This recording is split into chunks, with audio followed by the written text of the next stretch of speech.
Kita percaya bahwa Allah yang memperhatikan setiap langkah hidup kita. Dia mendengar kita dan dia akan bertindak. Dia bisa melakukan apa saja melalui kita untuk menunjukkan bahwa dia adalah Tuhan yang dahsyat, Tuhan yang perkasa, Tuhan yang ajaib. Bapak Ibu Saudara, kalau kita melihat ke belakang, kita refleksi dulu ya, di 2020 yang sudah kita lewati, kita pasti punya banyak perencanaan di dalam hidup kita. Yang single-single mungkin ada yang saya akan menikah di 2020 gitu ya. Tetapi sampai sekarang masih belum dapat jodoh. Mungkin ada yang dalam pekerjaan di 2020 gaji saya akan 2 kali lipat. Ada yang mungkin berpikir jadi dapat 5 juta, ada yang berpikir dapat 10 juta, 20 juta dan sebagainya. Malah pekerjaannya ditutup karena COVID-19. Ada mungkin kita bermimpi, saya bermimpi biar di 2020 akan banyak proyek. Investasi saya akan berlipat kali ganda. Tetapi kembali lagi, bisnis kita banyak yang drop karena COVID-19. Atau mungkin adik-adik yang ada yang bermimpi, saya akan kuliah di universitas yang terbaik.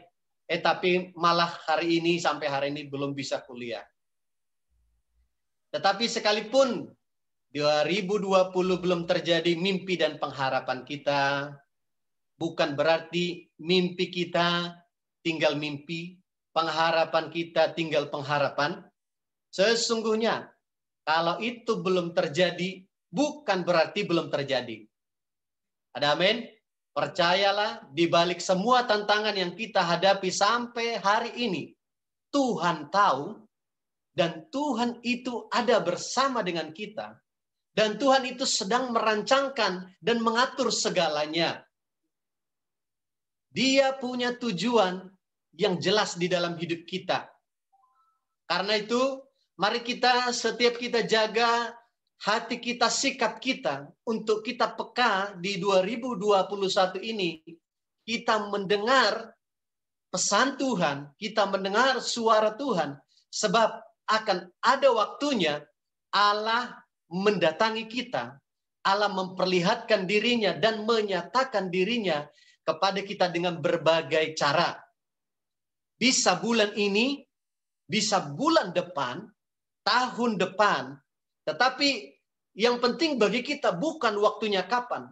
Bagian kita adalah kita menyiapkan diri kita. Jangan kita lewat di 2021 ini dengan berlalu begitu saja.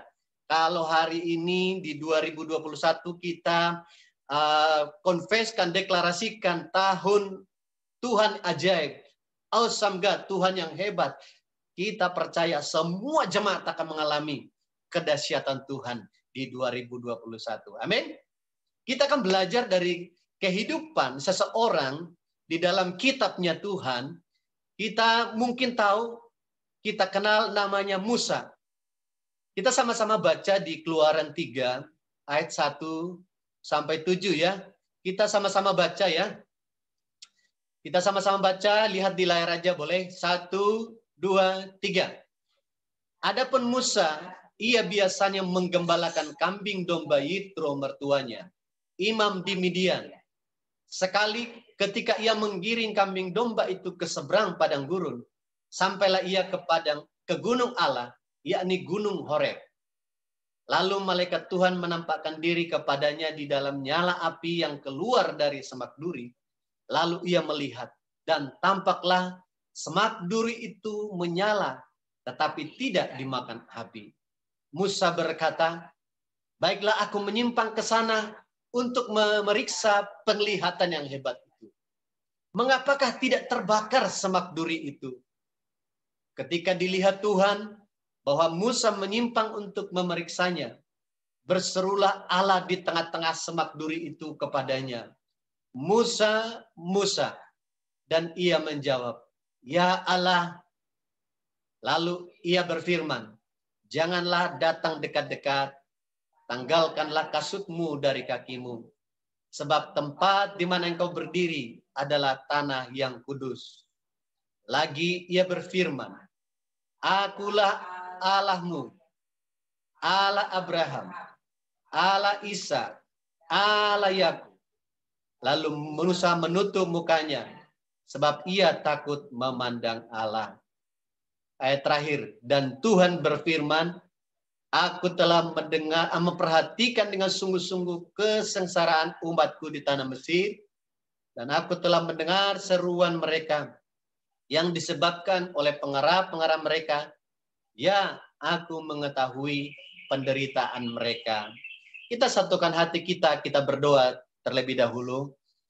Bapa, di dalam nama Tuhan Yesus, kami bersyukur hari ini kami bisa merayakan kebaikan Tuhan.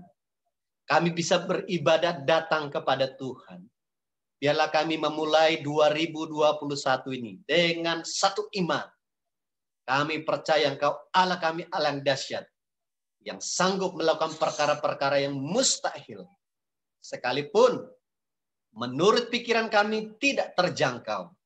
Kami tidak pernah dengar, kami tidak pernah lihat. Tuhan akan nyatakan bagi kami. Kami membuka hati dan pikiran kami, roh kami untuk menerima pesan Tuhan, menerima suara Tuhan. Sehingga pesan ini kami bawa sepanjang 2021 ini. Terima kasih, berkati setiap kami, biarlah damai sejahtera Allah menyertai setiap kami. Dalam nama Yesus setiap kita berkata, amin. Saya akan cerita sedikit konteks dalam cerita Musa ini. Saudara, ratusan tahun sebelum Musa ada, Tuhan memilih Abraham, dan Tuhan berjanji kepada Abraham dikatakan, bahwa melalui kamu akan lahir sebuah bangsa yang besar, dan mereka akan memiliki tanah yang penuh susu dan madu. Nah, saudara, sekalipun janji Allah tidak dilihat oleh Abraham secara langsung, tetapi Israel makin lama makin besar. Nah, pernah ada dalam satu masa, bangsa Israel ini berdampingan dengan Mesir, karena Yusuf anak Yakub menjadi Perdana Menteri waktu itu. Tetapi setelah Yusuf meninggal, Firaun yang baru muncul, dan dia adalah orang generasi yang tidak mengenal Yusuf lagi. Dan dia tidak ingin bangsa Israel bertambah banyak.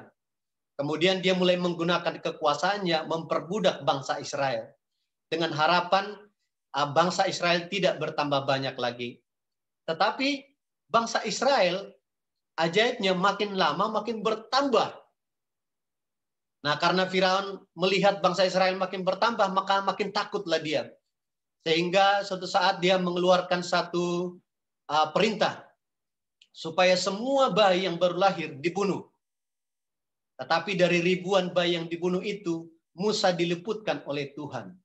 Dia dengan cara dimasukkan oleh ibunya ke dalam peti pandan gitu ya. Kemudian dia bawa ke sungai, dihanyutkan sambil dia ikuti dari belakang.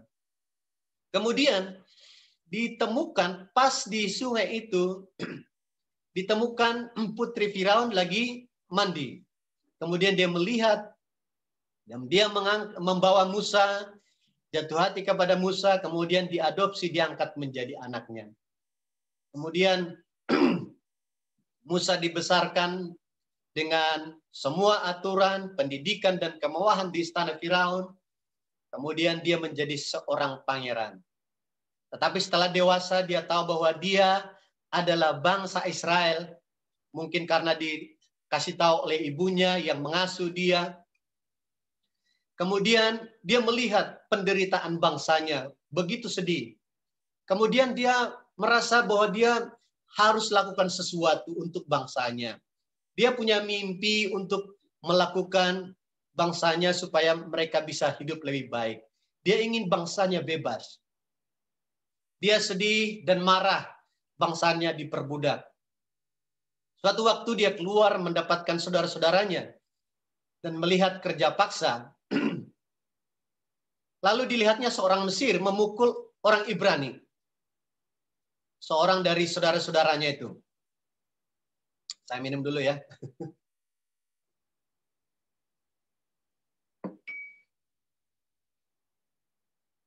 Kemudian dia menoleh.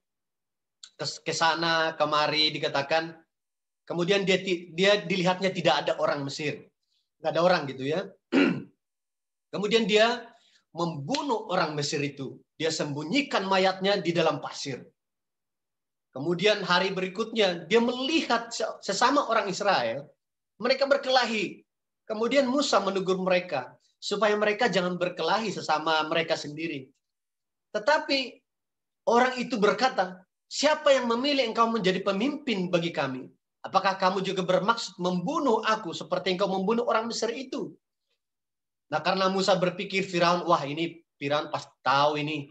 Jangan-jangan saya nanti dihukum ini. Kemudian Musa melarikan diri dari hadapan Firaun karena memang ketahuan. Dia lari sampailah dia ke tanah Midian, akhirnya tinggal di sana. Akhirnya dia mendapatkan seorang, sampai menikah di sana dengan seorang bernama Zipora, dikatakan anak seorang imam bernama Yitro. Kemudian saudara, dalam pelariannya di Midian itu, dia sampai di sana sampai 40 tahun. Jadi dia keluar dari Mesir umur 40, kemudian sampai dia di Midian itu tinggal di sana sampai 40 tahun. Jadi dia sudah 40 tahun, dia tidak melihat lagi bangsanya. Sudah 40 tahun, pengharapannya tidak terjadi lagi. Saudara, umur 80 pasti sudah tua, gitu ya. Tidak sekuat anak muda lagi. Saudara, apa yang terjadi? Musa yang tadinya orang berkuasa, sekarang pekerjaannya hanya jadi seorang gembala domba. Bukan dombanya lagi, domba mertuanya. Yang tadinya hidup mewah, sekarang hidup di padang gurun. Yang tadinya Musa orang terkenal, sekarang Musa bukan siapa-siapa. Yang tadinya dia ingin membebaskan bangsanya, sekarang Musa tidak berdaya dan tidak bisa melakukan apa-apa. Saudara, 40 tahun itu tidak ada lagi. Maksudnya kalau kita 40 tahun dalam menantikan sesuatu, pasti sudah tidak ada pengharapan, apalagi 80. Mungkin kita berpikir ya, sudahlah mungkin saya akan mati di sini sudah. Gitu ya, karena umur manusia rata-rata ya 80 itu sudah hebat. Kalau emaknya Bu Endang sampai 94 itu bonus. Luar biasa itu. Tetapi ketika Tuhan menyatakan dirinya kepada Musa, yaitu melalui semak duri yang menyala-nyala, Musa yang tadinya tidak berdaya, sekarang dijadikan oleh Tuhan menjadi seorang pahlawan. Musa yang tadinya sudah pasrah, dibalikan Tuhan menjadi seorang yang penuh dengan iman. Musa yang tidak bisa berbuat apa-apa terhadap bangsanya, sekarang diubah oleh Tuhan menjadi seorang pahlawan yang membawa bangsanya keluar dari perbudakan Mesir. Musa yang tadinya hanya penggembala domba, saudara, dia menjadi seorang nabi yang besar. Bahkan sampai hari ini kita ceritakan terus, ada seorang nabi yang luar biasa bernama Musa. Bapak Ibu Saudara, ketika Tuhan menyatakan dirinya kepada kita yang ada hari ini, apapun persoalan kita, seberapa lama pun persoalan kita, seberapa besar pun tantangan kita, bagi Tuhan tidak ada persoalan yang tidak ada jalan keluarnya. Ada amin. Kita semua akan menyaksikan kedahsyatan Tuhan. Di tahun ini, kita semua pasti akan dilawat oleh Tuhan. Kita diberkati, tujuannya apa? Supaya kita diberkati dan menjadi berkat bagi banyak orang lain. Katakan di sebelah kiri kananmu, Tuhan yang kita sembah, Tuhan yang dahsyat, Tuhan yang ajaib. Sekarang kita melihat mengapa Tuhan kita Tuhan yang ajaib. Pertama, karena Tuhan kita, Allah yang menetapkan waktunya. Dia berkuasa, dia punya rancangan atas waktunya sendiri. Keluaran 3 ayat 3 sampai 4. Saya bacakan sekali lagi ya.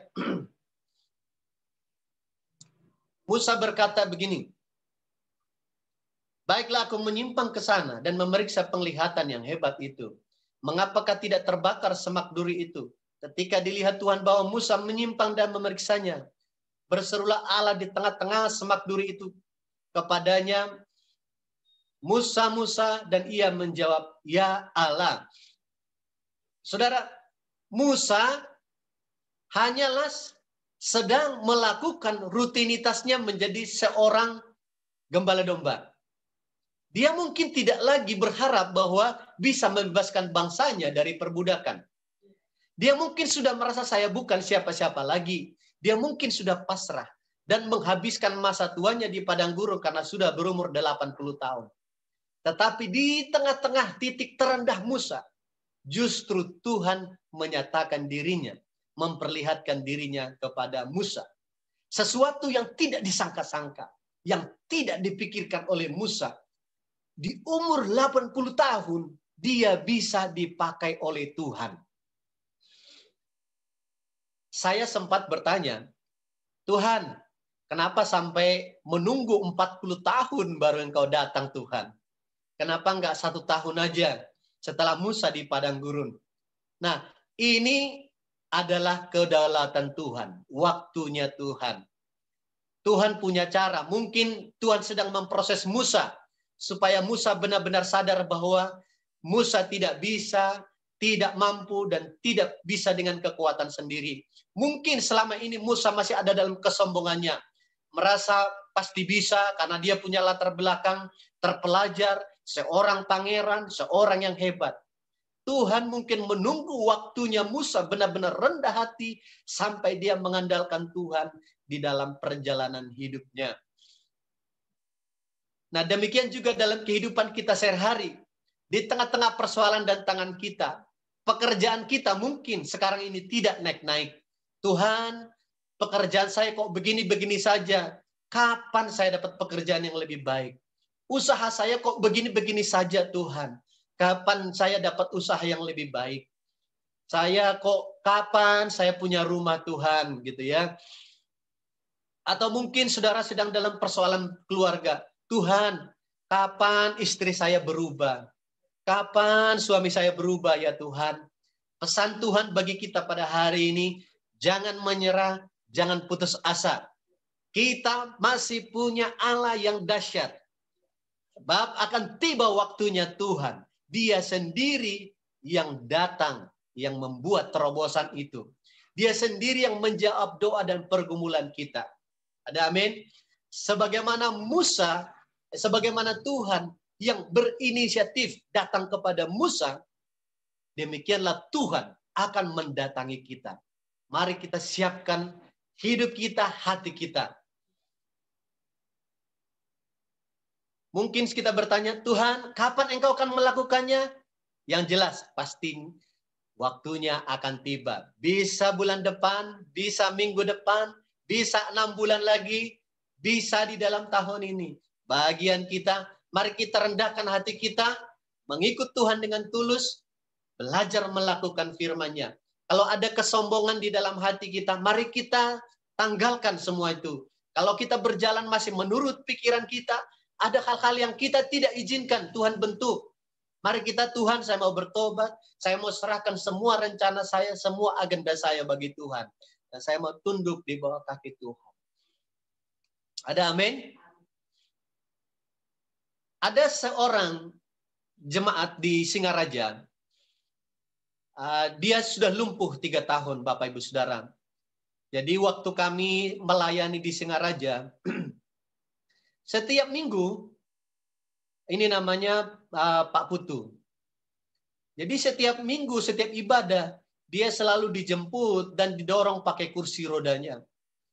Dan setiap pastor datang ke sana selalu mendoakan dia setelah ibadah. Nah, waktu didoakan dia selalu menangis. Dia berharap dia bisa berjalan. Tapi selama 3 tahun dia belum bisa berjalan, saudara. Tetapi di 2020 ini, kakinya tiba-tiba, saudara, makin lama makin kuat.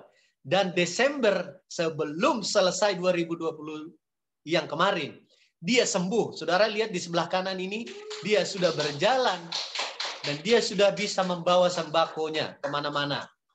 Saudara, inilah Tuhan kita yang ajaib. Bagi manusia mungkin tidak mungkin, tetapi bagi Tuhan tidak ada yang tidak mungkin. Dan waktunya Tuhan yang paling tahu. Karena itu jangan putus asa, sebab ada waktu perkenaan Tuhan.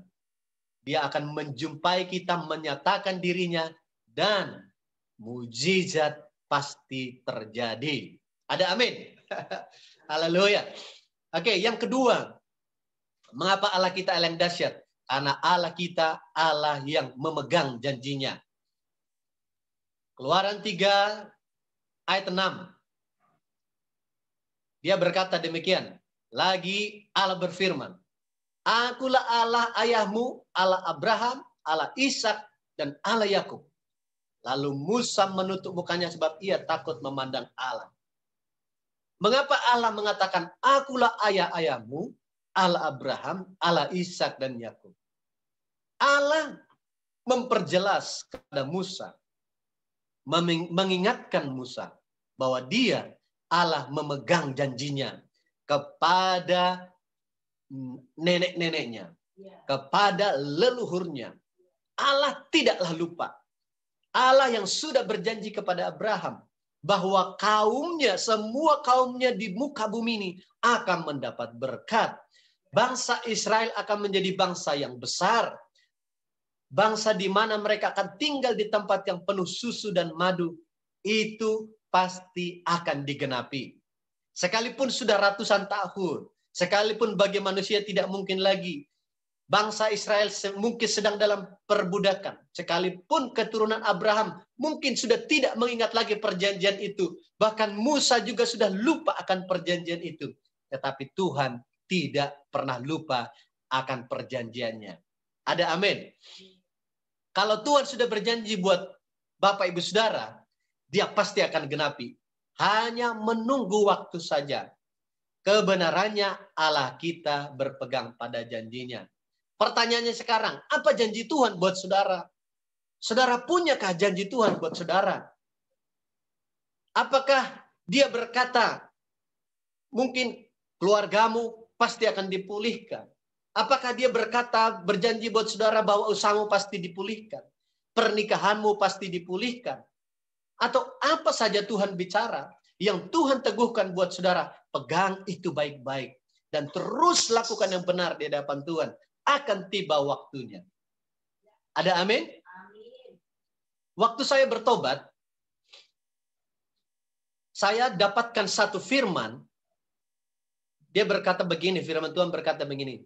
Satu orang diselamatkan, seisi keluargamu akan diselamatkan. Amin. Saya pegang itu, saya aminkan, saya konfeskan. Tuhan, saya berdoa kiranya Tuhan keselamatan bukan pada saya saja, tapi seluruh keluarga saya Tuhan. Saya doakan terus berjalan waktu setahun, 2 tahun, 3 tahun, 4 tahun. Sampai tahun yang ke-7, mama saya mengenal Tuhan. Dia dibebaskan dari perdukunan. Kemudian berjalan seiring waktu, adik-adik saya, kakak saya mengenal Tuhan. Itu janji Tuhan, saya pegang terus. Sampai hari ini kami menikah dengan suami istri kami terus percaya pegang. Seluruh keluarga besar kami, bahkan keluarga mertua, mereka akan menjadi orang-orang yang sungguh-sungguh mengasihi Tuhan. Sampai itu digenapi, saya tidak akan berhenti percaya kepada Tuhan. Satu kali juga kami dapat nubuatan, waktu kami mulai membeli rumah. Pastor Dedi menubuatkan demikian. Firman Tuhan, saya dapat impresi Tuhan berkata bahwa rumahmu akan lunas sebelum waktunya. Bahkan dikatakan 1/3 dari waktu kamu mencicil, Tuhan akan lakukan. Saudara, saya pegang terus itu. Di tengah-tengah persoalan kami, kadang-kadang cicilan macet, kadang-kadang sampai banknya datang, Pak, cicilannya kapan? Uang lagi nggak ada. Di tengah-tengah seperti itu, ada firman Tuhan katakan, percaya rumahmu sebentar lagi lunas. Itu tidak gampang, saudara. Perlu perjuangan mengatakan, Tuhan, saya percaya lunas. Sementara mencicil saja, hampir-hampir disita. Tapi Tuhan itu baik. Tuhan menggenapi. Katakan di sebelah kiri kananmu, Allah yang kita sembah, Allah yang dahsyat. Yang ketiga, mengapa Allah kita yang dahsyat? Karena Allah kita memperhatikan setiap kita. Dia Allah kita peduli kepada setiap kita. Di Keluaran 3 ayat 7 berkata demikian. Aku telah memperhatikan dengan sungguh kesengsaraan umatku di tanah Mesir. Dan aku telah mendengar seruan mereka yang disebabkan oleh pengarah-pengarah mereka. Aku mengetahui penderitaan mereka. Saudara, Musa sudah 40 tahun meninggalkan Mesir. Artinya apa? Kalau zaman dulu kan tidak ada telepon, tidak ada video call, tidak ada juga WhatsApp gitu ya. Jadi dia tidak tahu lagi apa yang terjadi buat bangsanya. Dan dia tidak bisa melihat kesengsaraan bangsanya. Tetapi di sini dikatakan, Musa, aku melihat semua penderitaan umatku. Berarti dia memperhatikan dengan detail apa yang terjadi bagi bangsanya. Tuhan dikatakan tidak hanya tahu, tapi dia sungguh-sungguh peduli kepada bangsa Israel. Dia berkata, saya mau mereka keluar dari bangsa Mesir. Saya mau mereka bebas dari perbudakan. Karena itulah Tuhan datang kepada Musa. Allah mau memakai Musa sebagai alatnya. Nah, Bapak Ibu Saudara, kalau kita, Bapak Ibu Saudara semua di sini, kita bisa dikasih kesempatan mengenal Tuhan Yesus. Kita bisa memuji dan memuliakan Tuhan dengan bersukacita. Kita punya kesempatan dimuridkan, dibimbing, dan bertumbuh. Itu adalah bukti bahwa Tuhan peduli dan memperhatikan kita dengan sungguh-sungguh. Kalau kita bisa ada gereja di Dalung sehingga kita bisa bersekutu dan bertumbuh bersama-sama, itu adalah wujud kepedulian Tuhan kepada kita. Tetapi bagaimana dengan mereka yang masih hidup dalam dosa? Bagaimana dengan keluarga kita yang belum percaya? Keluarga mereka, teman sahabat-sahabat kita yang mungkin masih diperbudak oleh dosa. Yang masih tinggal dalam dosa, yang hidupnya khawatir, hidup yang takut, hidup yang tidak pasti. Saudara, Yohanes 3 ayat 16 berkata demikian. Karena begitu besar kasih Allah akan dunia ini. Sama-sama kita baca ya, 1, 2, 3. Karena begitu besar kasih Allah akan dunia ini, sehingga ia telah mengaruniakan anaknya yang tunggal, supaya setiap orang yang percaya kepadanya tidak binasa, melainkan beroleh hidup yang kekal. Artinya ini apa saudara? Tuhan mengasihi semua orang. Tuhan sangat memperhatikan semua orang. Dan Tuhan mau tidak ada satupun yang binasa. Semua Tuhan ingin memperoleh hidup yang kekal. Dan kita yang sudah mengenal Tuhan ini, yang sudah bertumbuh dalam Tuhan, di dalam hati kita, Tuhan sudah menaruh hatinya. Ada belas kasihan Tuhan di dalam hidup kita, di dalam diri kita, supaya melalui kita, orang lain juga dibebaskan dari dosa. Ada amin? Katakan di sebelah kiri kananmu, melalui kamu, Tuhan peduli kepada orang lain. Sama-sama katakan sekali lagi ya. Tuhan peduli kepada orang lain melalui kamu. Karena itu, Bapak Ibu Saudara, kalau kita punya kesempatan bertemu dengan orang-orang yang sedang bergumul, mungkin mereka punya persoalan yang berat di 2021 ini. Kalau kita punya kesempatan terus bertemu dengan mereka, itu adalah tanda bahwa Tuhan menyatakan kepeduliannya. Dia sedang mengatur sehingga mereka bisa bertemu dengan kita. Supaya apa? Kita punya kesempatan memberitakan ada kabar baik buat mereka. Bahwa mereka bisa bebas, mereka bisa merdeka, bahwa mereka bisa bersuka cita, mereka bisa mengalami damai sejahtera. Saudara, di hari-hari ini 2020 bahkan 2021 ini, banyak orang akan kehilangan pengharapan-pengharapan. Mereka bingung dengan hidupnya, khawatir, putus asa. Apalagi zaman corona ini semakin tidak jelas, saudara. Saya mengajak setiap kita, jemaat di 2021 ini, kita perhatikan. Dan saya mendorong kita ambil satu visi. Minimal kita memperhatikan dan memuridkan minimal satu orang lah di dalam 1 tahun ini. Amin. Katakan di sebelah kiri kananmu, minimal satu orang. Saya mempertegas ini, saudara, pentingnya memuridkan. Saudara tahu bahwa mungkin ada beberapa di antara saudara yang tahu bahwa suami keponakan saya itu di bulan Oktober dia kena COVID. Masih muda, umur 30 tahun.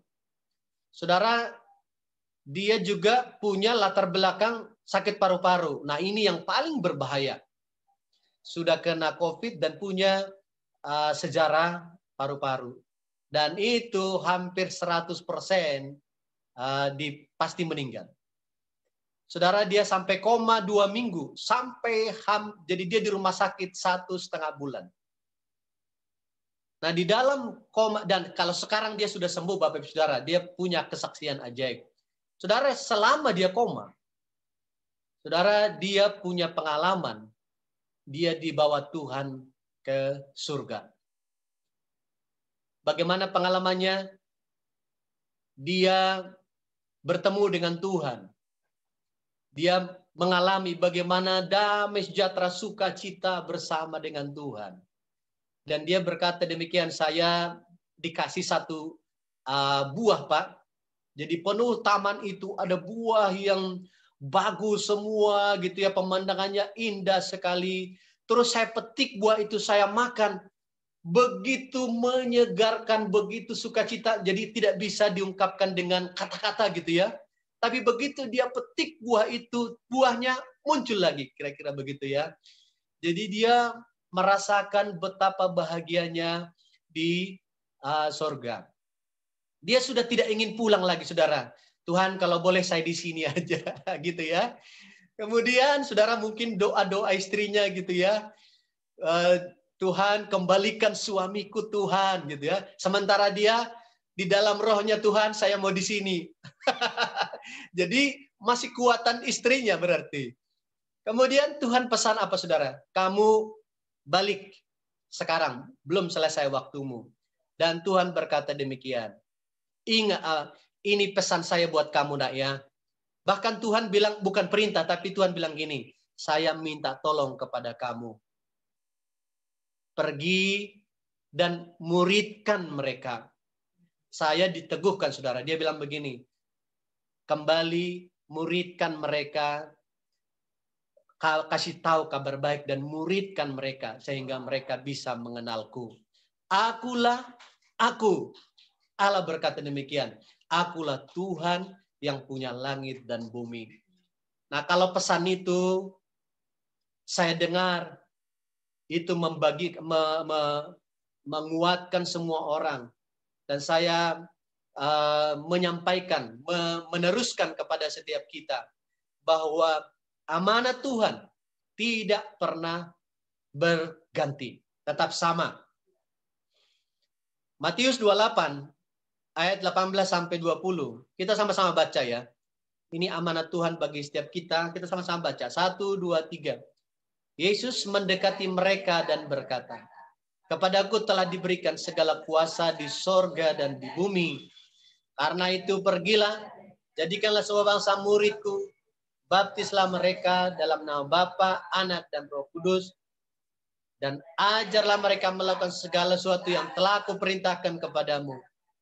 Ketahuilah, aku menyertai kamu senantiasa sampai kepada akhir zaman. Ini pesan Tuhan bagi kita di 2021 ini. Tuhan kita, Tuhan yang dahsyat. Dia berkuasa atas segala sesuatu. Kita percaya Dia akan menyatakan dirinya kepada setiap kita. Sehingga setiap kita, orang-orang yang bertemu dengan kita, mereka bisa mengenal Tuhan. Mereka bisa mengenal Allah kita yang gagah perkasa. Jadi, janjinya bagi kita, Yang terakhir, waktu kita melakukan, waktu kita mengatakan, amin Tuhan, saya percaya pada Engkau, saya melakukan apa yang menjadi amanat-Mu, Dia menyertai kita dari sekarang sampai akhir hidup kita. Senantiasa sampai kepada akhir zaman. Amin. Saya berharap dan saya berdoa, Bapak Ibu Saudara, diberkati pada pagi ini. Kita satukan hati kita, kita berdoa. Tuhan, terima kasih. Biarlah pesan Tuhan, kedahsyatan Tuhan, Engkau Allah kami yang ajaib, itu boleh mendatangi setiap jemaat. Kami percaya apapun persoalan jemaat ini, tapi bersama dengan Tuhan, di dalam Tuhan, sesuatu yang tidak pernah kami dengar, tidak timbul dalam hati kami, bahkan tidak pernah kami lihat sebelumnya, Tuhan sanggup lakukan bagi kami. Kalau tiba waktunya Engkau datang, menyatakan dirimu, kehidupan kami akan berubah total. Sesuatu yang tidak mungkin menjadi mungkin. Kami akan diubah oleh Tuhan, diberkati dan menjadi berkat. Kami akan diubah oleh Tuhan menjadi saksi bagi banyak orang lain. Kiranya hidup kami di 2021 ini Tuhan, melalui hidup kami, ada orang lain mengenal Tuhan. Dalam nama Yesus kami berdoa. Amin.